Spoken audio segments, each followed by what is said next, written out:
تحياتي لكم. طبعا اليوم راح نتكلم عن موضوع جديد، موضوع مهم أغلب المستخدمين يعانون من عنده.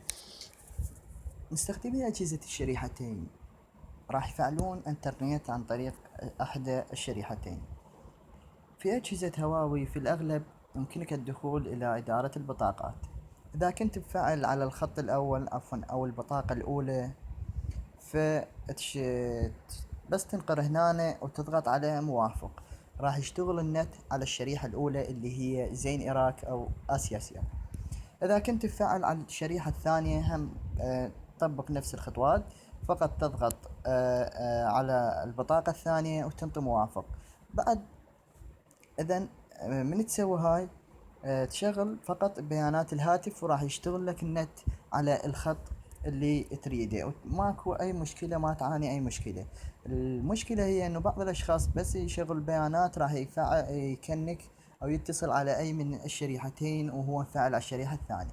فهاي الطريقة انه تضغط على البطاقة الاولى اللي تفعل بها النت او البطاقة الثانية. تقبلوا تحياتي، كان معكم زين العابدين. لا تنسوا الاشتراك بالقناة ليصلك كل ما هو جديد.